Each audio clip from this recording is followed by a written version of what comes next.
Hey buddies, welcome back to the channel. Today we are going to solve a Leetcode problem, maximum subarray. So let's see what's the problem. Given an integer array nums, find the contiguous subarray containing at least one number which has the largest sum and return its sum. A subarray is a contiguous part of an array. Means the subarray should be in a continuous fashion. Okay. Here we are given an array. We have to find a subarray such we have to find the sum of multiple subarrays such that the sum of that subarray is the largest sum. Okay. So in this array, this subarray 4 minus 1 2 1 has the largest sum. So the output is 6. Okay. Again, in the second example, we see that here it's a subarray 1. We see that here it's only a single element in the array, which is itself a subarray and which is itself the maximum. So the output is 1. Okay. In the third example, we see that here it is an array 5, 4, minus 1, 7 and 8. If we see the sum of 5 and 4, which is 9, which is not the maximum. Again, we see for this part, 7 and 8, which is 15, which is again not the maximum. If we take the sum of all the elements of the array, then it's coming 23, which is the maximum. Okay. Okay, let's take more examples. Let's say we have this array minus 3, 2, 4, 8, minus 5 and minus 9. We see here that this subarray 2, 4 and 8, which is 14, is the maximum sum. Okay, so what's the first approach which would come in our mind? We would take three loops, one and I loop to traverse the full array, one and j loop to traverse a subarray, and one and k loop which would take the sum of each and every element in that subarray. Okay, so we shall code this, but first before that there are in total three ways to solve this problem. The first way is using the three loops, which would give us a time complexity of n cube, and the second one we would see, which would give us a time complexity of n cube, and we would further optimize it in the next video, which is through the Kadane's algorithm. Okay. Now most of them would skip this video listening that this is not the most optimized way to do the problem. This is only the brute force way. But they do not know this that in the interview rounds they would be asked to do with the brute force way first rather than the optimized way, because knowing the brute force way is all the way more important than knowing the optimized way. So let's implement our first approach with the n cube time complexity. So we started. First, the basic stuffs of writing, including the packages, include bits, cd, c plus dot h, using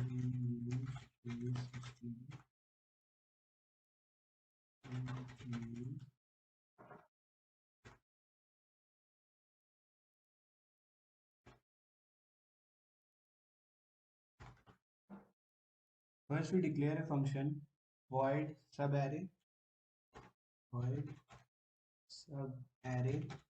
Okay, we declare a vector here because in the Leetcode problem we were given a vector int nums. Okay, and first first we declare a sum variable as we would find the sum, and a max sum in which we would store the maximum sum. Max sum equals to int min.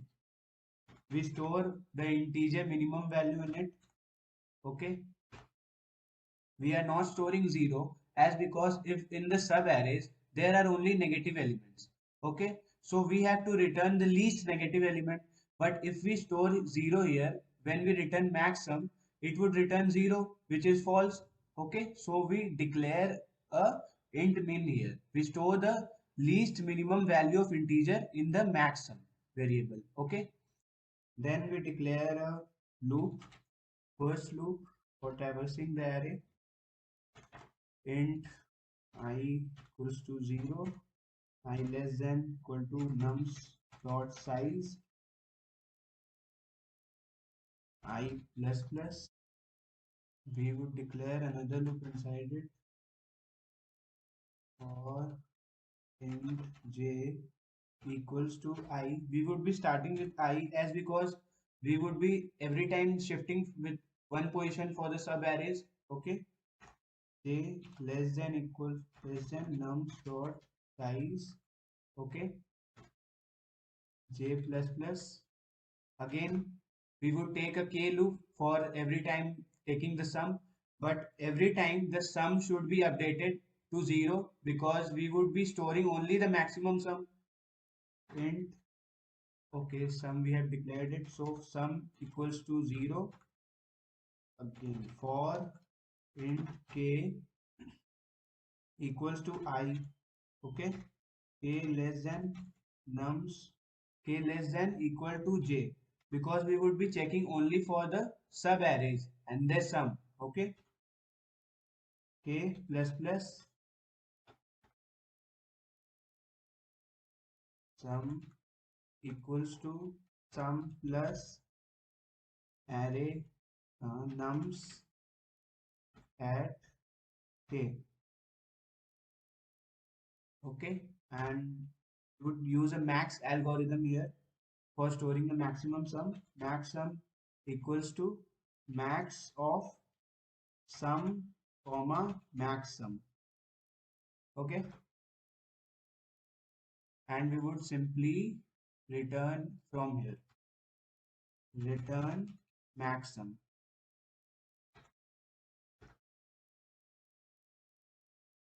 Here the basic stuffs of declaring the size of this would be and would be the size of the vector int I for taking each and every element, and one extra variable for storing the maximum sum. Okay, for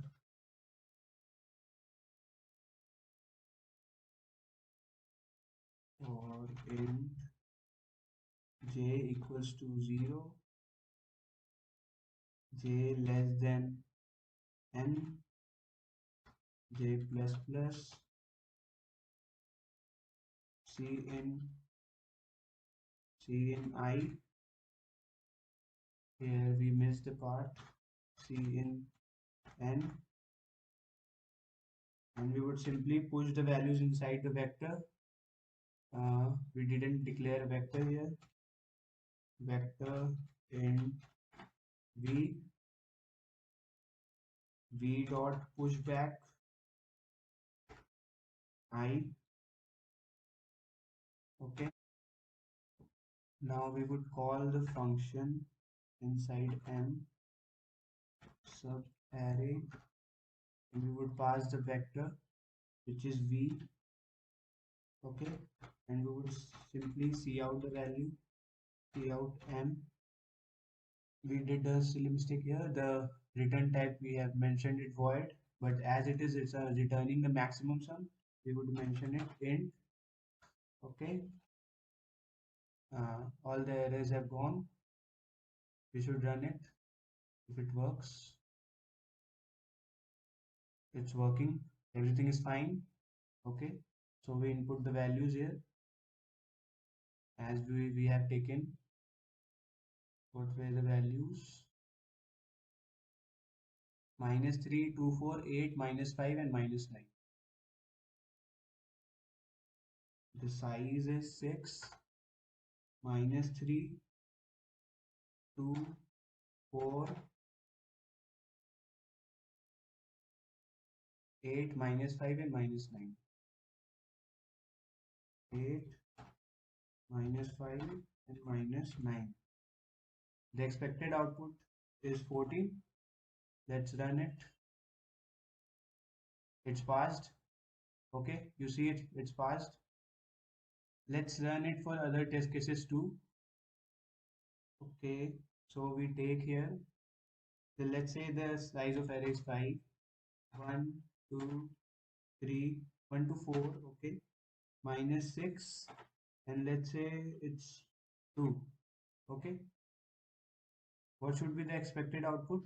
It should be 4 plus 2 plus 1, which is 7. So we take 7. We see the test case is passed. So my program is perfectly all right. Okay, let's see the other approach. Now just optimizing a little bit. Okay, just removing this k loop. We see that it does nothing but it does the same stuff multiple number of times. If we see here 1 plus 2 plus 4, okay, this k loop will do it multiple number of times, 1 plus 2 plus 4 every time. But we would simply remove this loop. If we have done this task of 2 plus 1, why we would do it again? We would simply store this value and simply sum this up with 4. Okay, so for this reason we remove this loop, and the time complexity because of this becomes O of n square.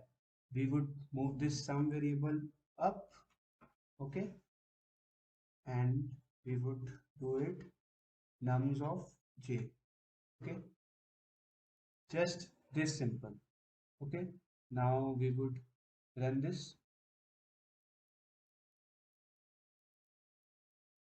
You see it's again running, and again the outputs are same.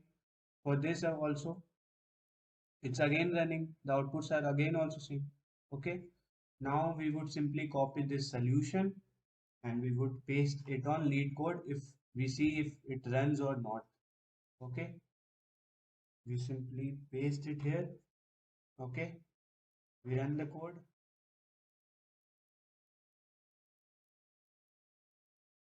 We see that it's accepted. Let's try to run it for other test cases too, okay.